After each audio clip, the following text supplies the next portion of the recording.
Hello everyone. This is Zafar Abundance Wala and you're watching Abundance Show. And today we are honored to have Preyanshu with us. Sir, welcome aboard and please introduce yourself. Thank you. Thank you for having me. My name is Priyanshu, but I go by the name Pri here. I'm based in Columbus, Ohio. I am basically a commercial and hotel investment broker in Columbus. I deal all over the country, but I'm based in Columbus, Ohio. Um, I work a lot on the tech side, on AI. I love AI, and I use AI a lot in my business, um, and also as a hobby. I like learning. I run 3 podcasts. I have 5 or 6 websites, um, and my company is called Perfect Real Estate Investments, or PRI, or PRE. That's short form for my name. That's what people know me by. Um, it's fun doing what I do, and I love to eat. I love, I'm a foodie. What else do you want to know? Thank you, Pre. If you're done with, do you want to share something more about yourself? Uh, I mean, ask away. My, my I've life got a is lot. over. Yeah, I've got a lot to ask. But first, I'll go for the architecture of abundance. Since Uh-huh. I am in love with abundance and I'm trying to tune myself into abundance, and that's what I do for others too. So my first question about about the architecture of abundance is, in your experience, leading products and growth strategies, how do you see technology acting as a primary l- lever for shifting society from a mindset of scarcity to one of global abundance? It's basically, people are stuck in the past. That's the problem. There is a lot of abundance all over the world. Um, if you don't have one thing, you have another thing. The thing is, you need to share between communities, between countries, between regions. And if you're stuck in the past, you're stuck in some complain about what happened to you in the past or what happened to your forefathers in the past, or you're stuck just a few years away. Let's say in the US, interest rates a few years away were 3% and 2%, and people got money, and people keep waiting for that interest rates to come down, which is today like 6.5, 7% to that 2, 3%. They're stuck in the past. So you take food, you take finance, you take all these things. Um, there is there is always chance to share and make sure that everybody has abundant amount of resources, food, opportunities. Thank you so much. My next question is about scaling human impact. When you look at high growth products, what are the core principles that allow our digital solution to scale effectively while remaining deeply human centered and focused on the user's well being? Yeah, I mean, basically technology can be used like anything else, can be used for good or for bad. Um, we need to make sure that we use it for good. Again, coming back to AI. Um, AI can be used a lot for good, but it's also being used for bad today. If you look at the reports on the job market, especially in the US or anywhere in the world, they say, oh, the entry level jobs are being taken away by AI. No, it is not. Uh, It's how you use AI. AI is just a machine. You need operators that will operate that machine for the good of people.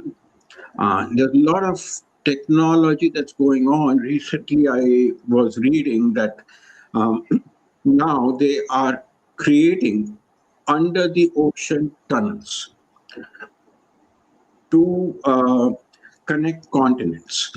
So there's one tunnel that is being constructed that starts at Bombay or Mumbai in India and goes to Dubai. So, when the tunnel is completed, somebody could get on the train and within 2 hours, they will be in Dubai from Mumbai. That's technology. That's something that can connect the entire world and make it possible for people to not only travel between continents, but think about this. A person in Mumbai could take a job in Dubai and travel the same amount of time that he would travel to go to a job in Mumbai. That's technology that can help people, and this is not just one tunnel that's being built or looked at. There are plenty of tunnels that are being looked at. So things like that, technology can help. Technology will shrink the world and hopefully bring it together. Thank you so much. My next question is, uh, it's about,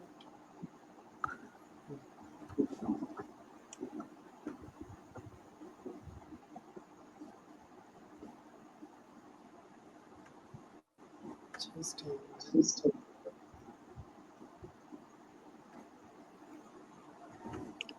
Can you tell us about your current ventures that you are already having right now?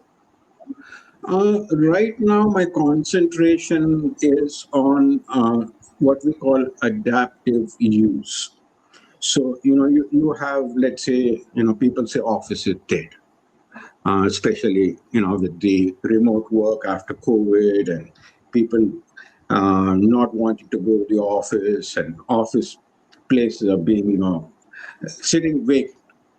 Um, what we are doing, not only that, with the economy that's in the US right now, there's a lot of hotels that are not being that are going vacant, that are not doing well. Uh, what we call a K-shaped economy. The top is doing well, the bottom is doing well, the middle is not doing well.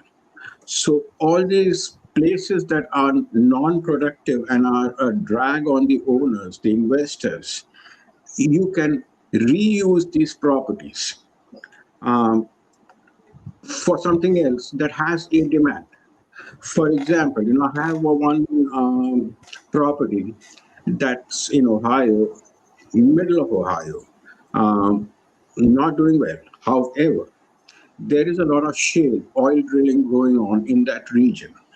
Now, with these oil drilling projects that are going on, thousands and thousands of people, workers come there to drill, to help drill this shale.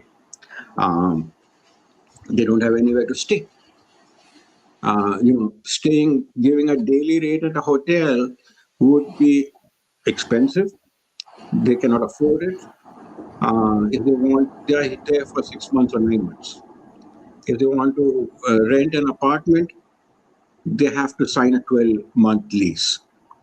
So there is a gap in between where there is nothing for 6 months or 9 months. Now you could reuse these, um, make it say, corporate stays where you give them a monthly rate. Now, when say in a hotel industry, if you get bookings, you'll get bookings through Expedia.com, Booking.com, all these other OTAs or online travel agencies. They take about 15 to 20% of your earnings. So obviously your rates are higher. Again, you might be Days In, which is a Wyndham product, or you might be Super 8, which is a Wyndham product again, or a Quality Inn, which is a Choice product.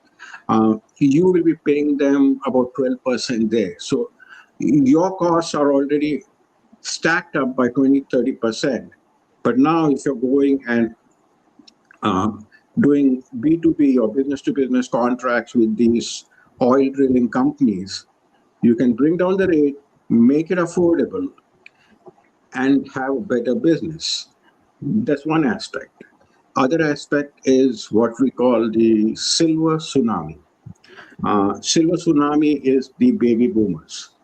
Um, Starting 2026, all the baby boomers will be 60 plus years old. These guys, they want to stay where their kids are, their grandkids are, but they cannot afford the assisted care living, which would cost them, say, $8,000 to $10,000 a month. They don't have that much money.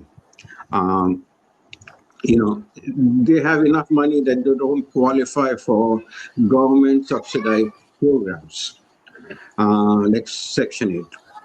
So there's no for them nowhere to stay. Now, if you try to build a building where they could stay, the cost today is between 250,000 to 500,000, depending on what you make per unit. If somebody has invested so much money per unit, they need that return, which is higher. However, if you take, say, a closed down office building, convert it into senior living, 55 plus or 60 plus living. Now, the cost per unit comes down to purchase price to about $33,000 a unit, another $7,000, say, for retrofitting it to making it into a livable space.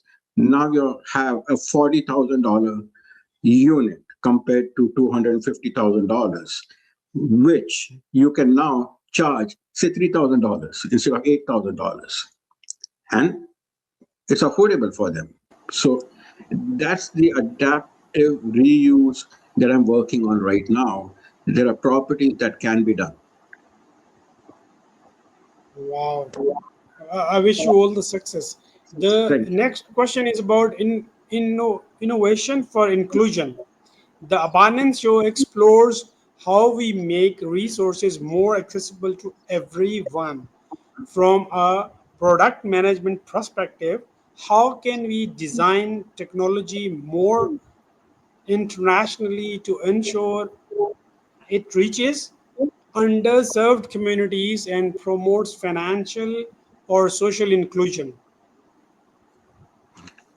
Again, technology. There are a lot of, as I said, a lot of ways you can use or misuse uh, technology. Now, it depends basically on the leadership of every country that can, make sure that even a low tech technology is useful for everybody.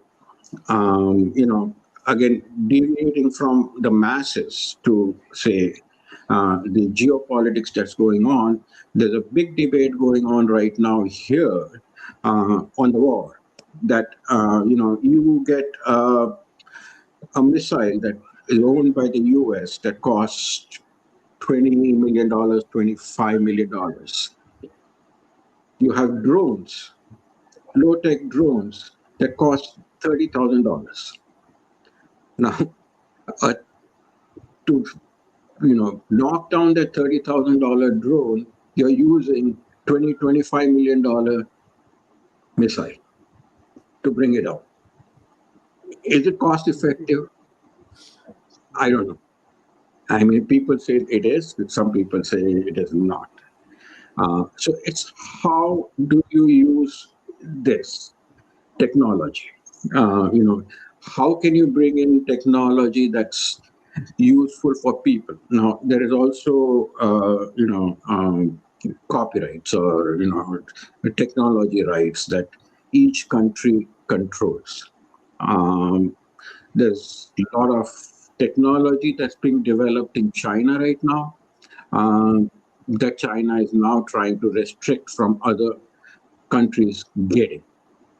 So, China is also not it's, as a country, it's super rich. However, its population is not that rich, not the entire population. That's, 1%, 2% of the population that's very rich, but the rest of them are not. But they will be using this technology to enrich the lives of their, population. So, regional, what do you call it, fences come up.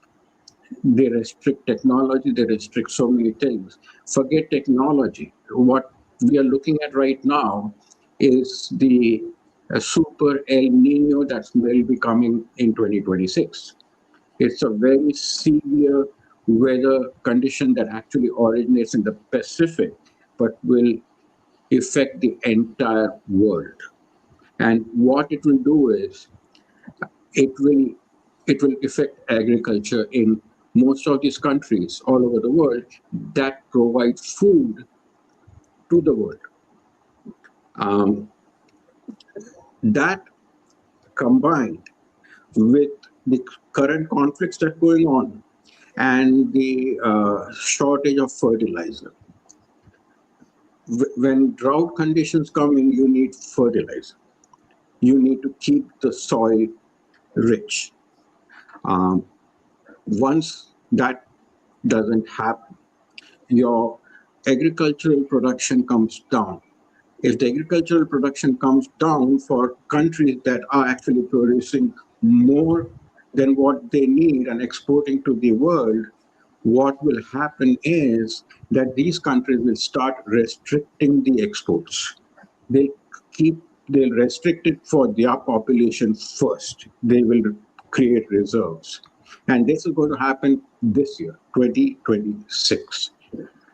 So, it's not just one clear mandate or one clear policy that needs to be there. It has to be a global, but, a policy that takes care of everybody, all the regions, poor, rich, and the people in between. Thank you so much. My next question is about the future of product leadership.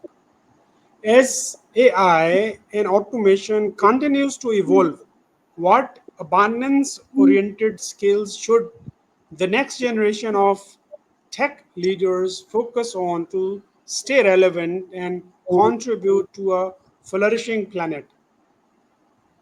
See, basically, there are two aspects to AI, the way I look at it. The first is the data itself. I see a lot of people from all over the world coming to me and, saying, oh, we have this platform and we have that platform and we have this thing on AI and we can do that thing on AI. Everybody wants to make money on AI. Everybody wants to, uh, be somebody in AI. But what is, AI? AI is basically data. The more data you have, the better your product is.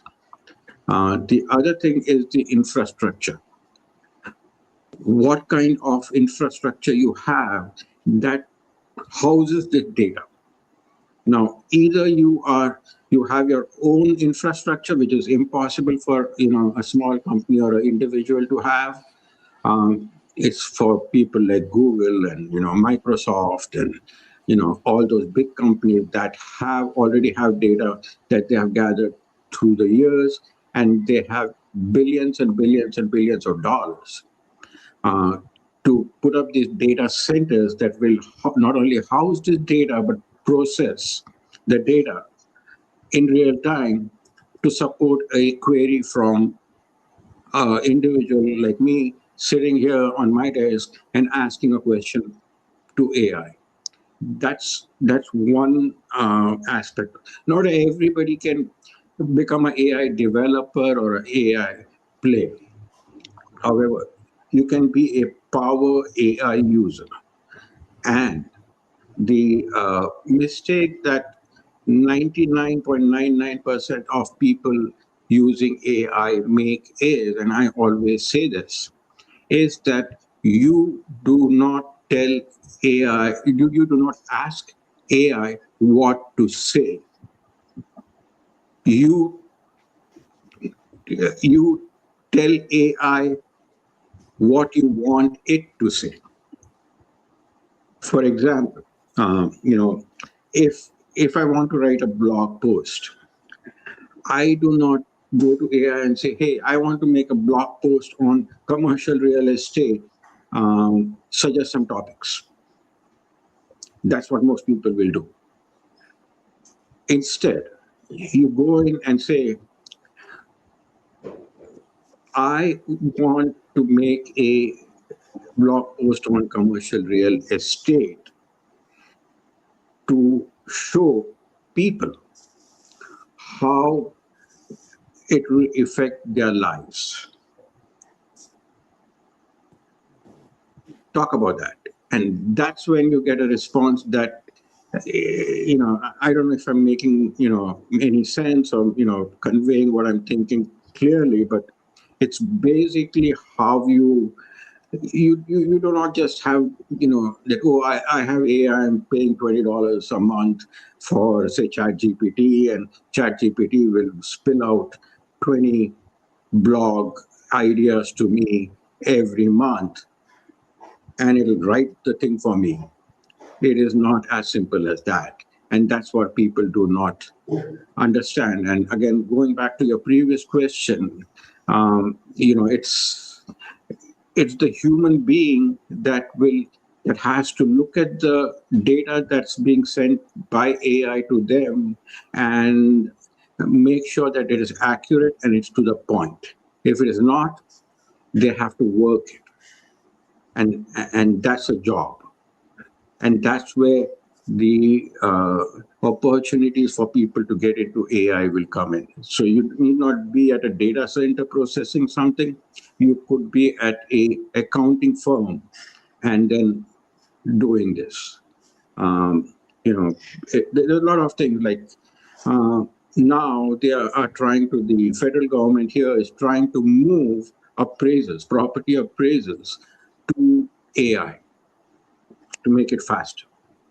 Um, Now, for property appraisals to be done by AI, you should have standardized, say, accounting. Your profit and loss and balance sheets should be standardized year to year to year to year. You cannot have one system in 25 and another one in 26 and another one in 27. Uh, it has to be uniform. If it is not there, AI will mess it up and give you a total different valuation. So you need somebody who makes sure that this data is all presentable to AI, and that's where the jobs will be. Thank you, Preet, for the comprehensive reply and diving deep into what AI can do and how can it do to help you. So my next question is about personal philosophy of growth. You have managed complex growth technologies for various products. On a personal level, how do you define abundance, and how does the definition influence the way you approach challenges in tech industry? It's basically, don't be a jack of all trades. Take a project, work on it. There's a lot of frustration. There's a lot of, miss steps that you will take. Keep at it, keep on doing what you're doing. Coming back to my investment, advising role, I always get people who want to say invest buy a $2 million hotel, and they want to make back their money in the first year. Ain't happening. Ain't happening. To buy a hotel that would have cost you to build new $5 million, you're getting it at $2 million. The guy who's selling it at $2 million is selling it for a reason, not because he wants to retire. He may say he wants to retire, but no, he's tired. He knows that this product is not making money now and will never make money ever unless more money is put in behind this project. But you have, your capacity is $2 million to buy. You say, I'll buy this hotel. I just had yesterday. I had a conversation with a guy who wants to buy a hotel. He's got about $400,000 cash. He just retired, and he wants to buy. He thinks he's going to buy a hotel and retire. I mean, just sit back, count the money, and be happy for the rest of his life. And I told him, you're in the wrong business. Just you want that kind of return, invest in treasury bonds, 4%. You will get 4% guaranteed, no questions asked. The higher the risk, the higher the return. The lower the risk, lower the return. So, whatever you do, if you want to progress, if you want to make money, you need to be patient. You need to understand what's behind it. If not, I always tell people, you want to become a millionaire tomorrow. Here's the address of the casino, or just go to Las Vegas, and there's a casino in every street corner. Try your luck. There's no guarantee, but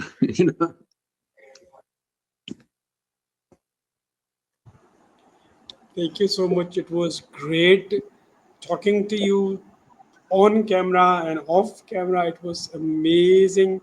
You're a gem of a person. I'll keep bugging you and asking you for some time to sure. share your gem of wisdom with people of my community. Thank you so much, Preet. See you soon again, and bye bye.